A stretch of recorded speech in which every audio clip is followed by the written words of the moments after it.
Heto na nga pala yung part 2 ng mga binili natin para sa ating small business. May nakita ka bang habal sa baba? Ano ko lang tayo?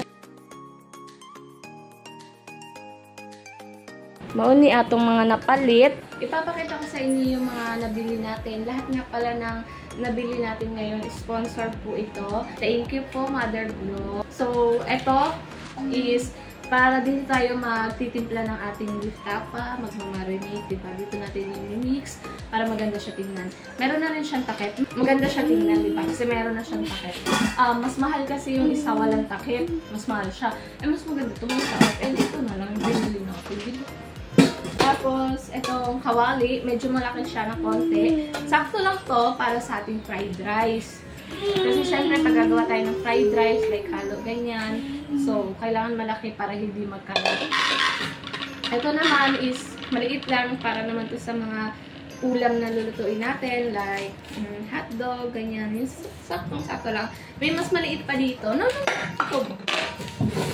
Wait lang ha.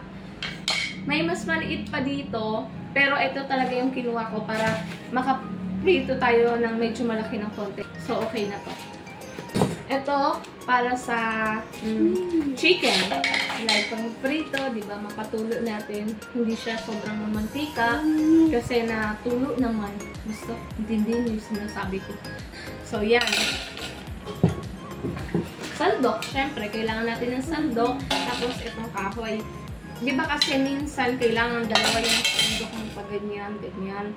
So, isa nito, para hindi maingay, papawali. Ito kasi di ba, so, maingay siya. So, pag feel mo, ito gamitin mo. Ito rin, bumili rin tayo nito para sa mantika. Para naman medyo, alam, may crack siya.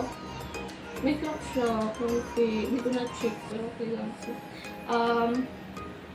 65 pa naman. Mahal din. May crack, pero okay na lang. Pang mantika to. Di ba? Para matansya natin. And syempre, yung ketchup, hindi pwede mawala yung wala ng ketchup. Then, ito. Para hindi natin, hindi tayo matulsikan. Kasi malaki na to. Mahaba na siya. So, sakto na talaga to. Diba? And then, itong sukatan. Kailangan kasi natin ng sukatan. Kasi mag-start pa lang ako. So, hindi ko pa talaga kabisado lahat. So, kailangan ko to para mag-guide ako. Wala tayong nabiling takalan ng kanin.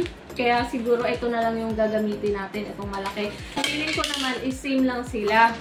So, okay na to. Kasi same lang naman. Diba? Dito tayo mag-ano ng fried rice. Papakita ko lahat sa inyo pag nag-start na ako. And ito para sa kalamansi. Biga ka. Diba? Para kailangan kasi pag mag-business tayo or mag-umpisa tayo, dapat lahat malinis, lahat maano. Kasi gagawin ko to ng vlog para makita nyo rin. Sana mag-click yung business na pinaplano ko. Ganon. Tapos syempre itong styro. 5 pieces lang siya. For only 32 pesos. So saka ko na lang bibilangan kung magkano yung isa kasi kailangan bilang lahat, diba? Bumili lang tayo ng 4 kasi magta-try pa lang tayo. Pag medyo may mga nag-order na or something, saka na tayo bibili ng maramihan. Bumili rin tayo nitong, syempre, kutsara tinidor para may kapares. Ay, kapares. Para naman may kutsara tinidor yung ating tapsilog, diba? Then, itong plastic para sa kamay. Kailangan to kasi pag mag-marinate ako, magbalo tayo dito para maganda tingnan. Kasi parang yung iba kasi, oo, hindi naman lahat. Pero diba yung iba pag nakakamay wala kang gloves, parang, ano ba yan? Ganyan-ganyan. Ganyan-ganyan iniisip nila. Diba? Parang masyadong nag-judge. Ganun. So, yun lang yung nandito. Napakita ko na. Wala na. Last natin is etong rice cooker. No. Papa, sit down. Ito yung rice cooker na binili natin. 1 liter siya. Ayan, 1 liter na siya. 1 liter? Or large na ba? Pang 1 kilo. Ano siya? O, diba nice? Okay na to pang 1 kilo. Pwede na to kasi yung kawali naman natin isakto lang. Ayan siya.